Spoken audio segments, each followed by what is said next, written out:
Hello everyone, I am Bhavna and you are watching Bhavna education diary. तो आज हम सभी लॉ एंट्रेंस के लिए अपनी इंडियन पीनल कोड की जो क्लास है, क्लास नंबर 10 लेकर आए हैं। और इस क्लास नंबर 10 में हम डिस्कस करेंगे कि रॉन्गफुल रेस्ट्रेन और रॉन्गफुल कन्फाइनमेंट क्या होता है, और इसके साथ ही हम इनमें जो मेजर डिफरेंसेस हैं उनको भी डिस्कस करेंगे। तो स्टार्ट करते हैं। इससे पहले अगर आपने हमारा टेलीग्राम चैनल ज्वाइन नहीं किया है, आप ज्वाइन कर सकते हैं भावना एजुकेशन डायरी, क्योंकि यहाँ पर हम जो हैं वो रेगुलर करंट अफेयर्स भेजते हैं, जिससे आपके साथ के साथ करंट अफेयर्स प्रिपेयर होती जाएंगी। तो चलिए स्टार्ट करते हैं। सबसे पहले रॉन्गफुल रेस्ट्रेन जो है, इसको अगर हम जनरली मीनिंग देखते हैं तो ये देखते हैं कि यहाँ पे आप इस तरह से एक पिक्चर को ध्यान रख सकते हैं कि इसको पूरा करने से पहले ये एक बॉक्स है और ये एक कुछ इस तरह से बॉक्स है, ठीक है। तो यहाँ पे और एक ये है जिसके दो ही साइड। तो स्टार्ट करते हैं। सबसे पहले यहाँ पे बेयरेक्ट में जो इसकी डेफिनेशन दी गई है वो कुछ इस तरह से है कि हुएवर वॉलंटियरली ऑब्स्ट्रक्ट इसका पहला एलिमेंट है। यहाँ पे इंडियन पीनल कोड में या आप किसी में भी कुछ सेक्शन पढ़ते हैं तो उसी सेक्शन में से उसके कुछ इसेंशियल इंग्रेडिएंट्स निकलते हैं और एलिमेंट्स निकलते हैं। तो सबसे पहले जो है उसमें ऑब्स्ट्रक्शन होना चाहिए, आपको कहीं जाने से रोक रहा हो, ठीक है। ऑब्स्ट्रक्ट होना चाहिए any person so as to prevent that person, ठीक है। कोई भी पर्सन ऑब्स्ट्रक्ट करे, ठीक है, किसको प्रिवेंट करे, उसको कहीं जाने से प्रिवेंट करे और उस डायरेक्शन में जाने से प्रिवेंट करे जिस डायरेक्शन में जाना उसका राइट हो, ठीक है। अब इसको देखते हैं कि मान लीजिए ये जो पर्सन है, ठीक है, एक पर्सन को कहीं पर भी जाने का राइट है और जहाँ पर सिर्फ उसका राइट है वहाँ पर जाने से उसको रोक दिया जाता है, प्रिवेंट कर दिया जाता है। अब ये क्या है, ये रॉन्गफुल रेस्ट्रेंट है, ठीक है। और रॉन्गफुल रेस्ट्रेंट में क्या है कि किसी एक पर्सन को कहीं दूसरी जगह जाने से प्रिवेंट कर देना, रोक देना, जहाँ पर उसका राइट हो जाने का। अब इसको हम एक और एग्जाम्पल से समझते हैं। जैसे कि मान लीजिए कि एक गली जो स्ट्रिक्ट है, नॉर्मल स्ट्रिक्ट जो लोकल एरियाज़ में स्ट्रिक्ट होती है, तो वहाँ पर क्या है कि ऐसे स्ट्रिक्ट हैं, कई सारी स्ट्रिक्ट हैं, ठीक है। तो अब इसके साथ ही यहाँ पे एक पर्सन को यहाँ से जाना है, ठीक है, उसको यहाँ पर उसका घर है लेकिन यहाँ पे कोई क्या हो रहा है, कोई फंक्शन हो रहा है जिसकी वजह से वो यहाँ पे जा नहीं पा रहा है, यहाँ से यहाँ नहीं जा पा रहा। तो इसका मतलब ये है कि वो दूसरे रास्ते से यहाँ जा सकता है, यहाँ से यहाँ जा सकता है, कई तरह से यहाँ पर जा सकता है। तो उसको एक रूट से प्रिवेंट किया है, लेकिन बाकी सारे रास्ते उसके खुले हैं। जैसे इसलिए मैंने आपको जो ये एग्जांपल दिखाया था, इसका ये रास्ता खुला है, यहाँ से ये रास्ता खुला है। तो रॉन्गफुल रेस्ट्रेंट में क्या होता है कि आपके पास जाने के और भी रास्ते होते हैं।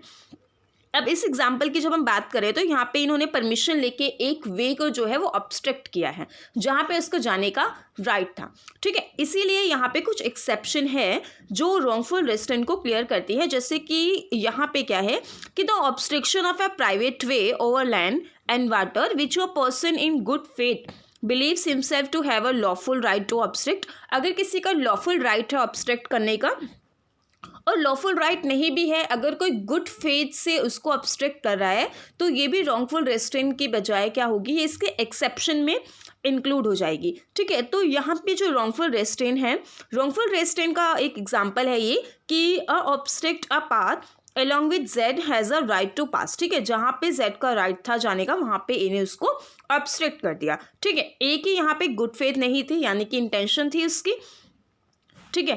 क्या इंटेंशन थी कि वो Z को जाने से रोके, ठीक है। Z को यहाँ पे जाने से रोक दिया गया। तो यहाँ पे क्या हो रहा है कि A ने रॉन्गफुली रेस्ट्रेन किया है Z को।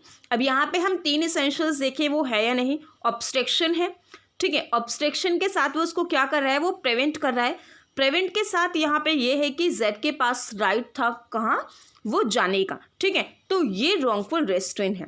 अब अगर हम रॉन्गफुल रेस्ट्रेंट की बात करें तो रॉन्गफुल रेस्ट्रेंट इतना सीरियस जो है वो ऑफेंस नहीं है, इसीलिए उसकी पनिशमेंट क्या है वो भी लेसर है, कम है, ठीक है।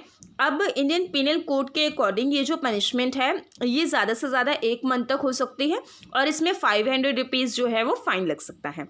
सिंपल इम्प्रिजनमेंट जो है वो कितने मंथ की होगी, 1 मंथ की, और 1 मंथ के साथ साथ ये कितने टाइम तक हो सकते हैं, 500 रुपीज़ फाइन होगा और दोनों भी हो सकता है, ठीक है। अब हम इसी के साथ में देखते हैं रॉन्गफुल कन्फाइनमेंट। रॉन्गफुल कन्फाइनमेंट के लिए सिर्फ ये पिक्चर सुटेबल है कि आपको चारों डायरेक्शन में कहीं पर भी जाने से जो है वो क्या कर दिया जाता है, ऑब्स्ट्रक्ट कर दिया जाता है।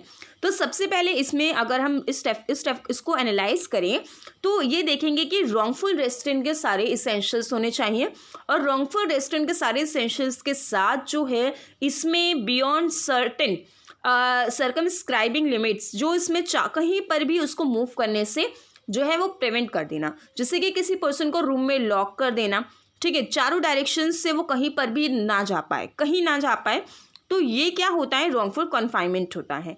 अब इसके साथ ही यहाँ पे अगर इसकी कुछ इलस्ट्रेशंस देखते हैं। इलिस्ट्रेशंस इंपॉर्टेंट होती हैं। इलिस्ट्रेशन इसलिए इम्पॉर्टेंट है क्योंकि यहाँ पे इनसे ही क्वेश्चंस फ्रेम होते हैं। जैसे कि अब इसके इलिस्ट्रेशन देखते हैं। A causes Z to go within a wall space and lock Z. अब यहाँ पे जेड को लॉक कर दिया, ठीक है। अब ये ए का एक्ट था, जेड क्या है, इससे प्रिवेंट हो गया, जेड प्रिवेंट हो गया क्या, किस चीज़ के लिए, कहीं पर भी एनी डायरेक्शन, कहीं पर भी जाने से ऑब्स्ट्रक्ट हो गया beyond the circumscribing limit line of wall. अब ए ने इसको क्या करा है, कन्फाइन करा है। यहाँ पे अब ये वर्ड देखना बहुत ज़रूरी है, एनी डायरेक्शन। अगर एनी डायरेक्शन ना हो और सिर्फ एक डायरेक्शन हो तो वो रेस्ट्रेन हो जाएगा, ठीक है। अब इसके बाद यहाँ पे जो दूसरा एग्जाम्पल अगर हम देखते हैं तो दूसरा एग्जाम्पल इस तरह से है।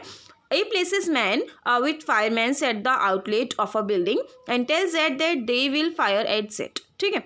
और यहाँ पे इसको आउटलेट कर दिया बिल्डिंग में, उसको ये बोला कि they will fire eight Z, अगर जेड ने क्या करा, यहाँ से जाने की जेड ने कोशिश की तो ये भी क्या है, रॉन्गफुल कन्फाइन करना है कि अगर आप इस पर्टिकुलर प्लेस से कहीं जाओगे तो हम आपको मार देंगे, या इस तरीके से हम धमकी देना कि उसकी जो है इंजरी या उसको डर हो जाए उसकी लाइफ का, तो ये रॉन्गफुल कन्फाइनमेंट होता है।